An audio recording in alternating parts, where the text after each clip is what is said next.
On dit que la parole est d'argent et que le silence est d'or. Et comme tout le monde sait, l'argent fait tourner le monde, alors je vais parler.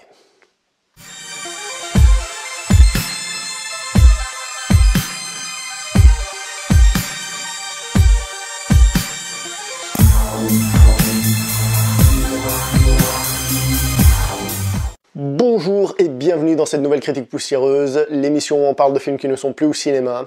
On continue avec notre rétrospective Jean-Claude Van Damme avec un film un peu particulier aujourd'hui, le film Inferno. Et je vais commencer par donner une note à ce film, et cette note va être 3 sur 10. Alors qu'est-ce que je peux dire sur ce film? Pas grand chose, d'où l'intro.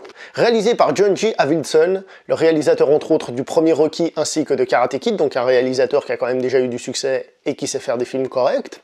Avec un Jean-Claude Van Damme qui retrouve un peu de la patate après ses dernières déconvenues relativement très mauvaises. Là il a l'air d'être un petit peu mieux quand même. Le film est un hommage au western.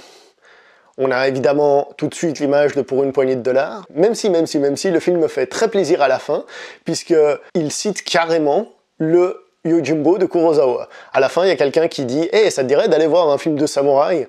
La fille fait un, je sais pas, il lui fait « Bah écoute, c'est comme un western sauf que c'est japonais. Il y a un de mes préférés, c'est Yojimbo, ça te dirait de venir ?» Donc à ce niveau-là, magnifique, parce que c'est rare que les auteurs rappellent à quel point en fait ce stéréotype western, qui est déjà un stéréotype western italien, prend en fait source dans le cinéma japonais. Donc ça fait plaisir à revoir ça. Et donc, quel est le problème du film? Bah, le problème du film, c'est qu'on se fait littéralement chier.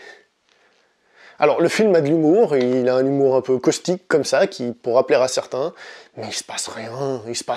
Les scènes d'action sont juste pour les 30 dernières minutes, à part ça, il se passe rien du tout. Et même s'il y a de l'humour, le ton est décalé, moi j'ai trouvé ça long et chiant. Hein. Alors, il y a un petit côté mystique indien d'Amérique qui se mêle au scénario, mais très honnêtement, je me suis ennuyé. Bref, la fin du film, elle a des scènes, comme je disais, où il y a les scènes d'action. Il y a un petit côté justement enfer qui se présente, c'est-à-dire le réalisateur nous donne un peu une sensation de post-apocalyptique. C'est exagéré évidemment, ce que je suis en train de dire, c'est niveau très bas. Mais on a ce côté terrain vague qui se présente, etc.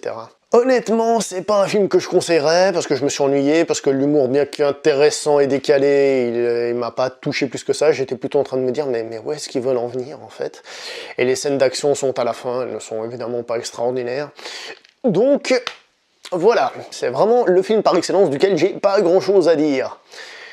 Donc, est-ce que je conseille ce film? Honnêtement, non. Le seul plaisir qu'on y voit, c'est c'est de voir que Jean-Claude Van Damme retrouve des couleurs, mais à part ça, personnellement, je vois pas à qui conseiller ce film.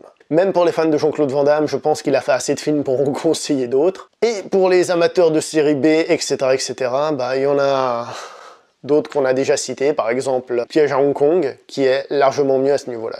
J'ai pas grand-chose à dire d'autre sur ce film. C'est le problème quand on fait la filmographie de quelqu'un et qu'on s'oblige à parler de tous les films, c'est qu'il y a des films sur lesquels on tombe et qu'on se dit, bon, bah voilà, c'est un film, quoi. Donc je ne conseille pas, évitez, fuyez, pauvre fou. Au revoir.